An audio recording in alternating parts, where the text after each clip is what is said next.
I haven't taken vyvanse in about a week now, so let's talk about it. Number one, I don't think I stink anymore. Someone commented this on my last post and was like, stimulants can make you smell. And I was like, really?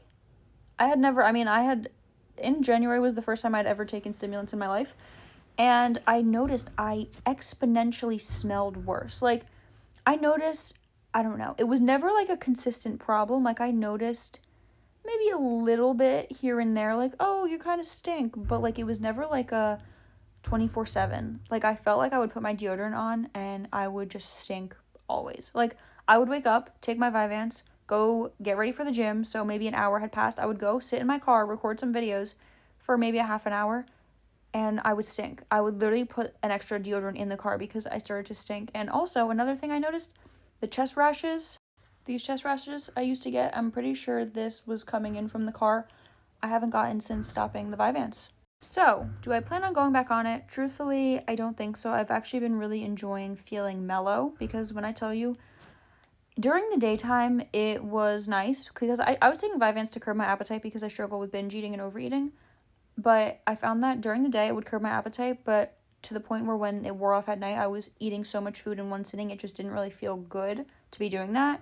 So that was one reason I stopped, but not really even the main reason. The main reason I stopped is because I didn't sleep for like 2 days back to back. I slept like 2 hours and 40 minutes one night and then like 4 hours and 40 minutes the next night. And I was like, this is not okay. Like, we got to take a break. And also, I felt cracked out.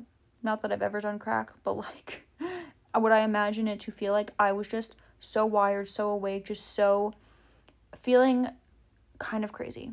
And that was like the turning point. I was like, you know what? Maybe we gotta take a break. We gotta like reevaluate. Why are you taking vyvanse? Yes, you struggle with overeating, you struggle with binge eating, but using vyvanse as a crutch, and this is, I'm speaking to me, I'm not speaking to anyone else that takes vyvanse. I personally was using it as a crutch to give myself a reason to like stop binge eating almost, like, because when I find one thing like a supplement or a medication that I think is going to be my magical cure to stop me from overeating, binge eating, my mentality switches with that medication. Like, I start taking it, it's almost like placebo effect. I'm just expecting to not binge eat and I'm like, oh, you're not going to binge eat, and then I don't binge eat. So there's a whole mentality aspect behind that for me, but I haven't been taking it. I don't stink maybe as much. I haven't really noticed I stink, to be honest, at all. And yeah, I can sleep again. I've actually feel like I've been sleeping a lot more now, and I'm like, oh, maybe you were catching up from taking it for 7 weeks. I don't know. I don't know if I plan on going back on it, truthfully. My body feels like it's mellowing out. My heart rate doesn't feel elevated all the time. I can walk up and down the stairs without being out of breath, because that was also another weird side effect. Like, it just would jack up your heart rate all the time at random times. So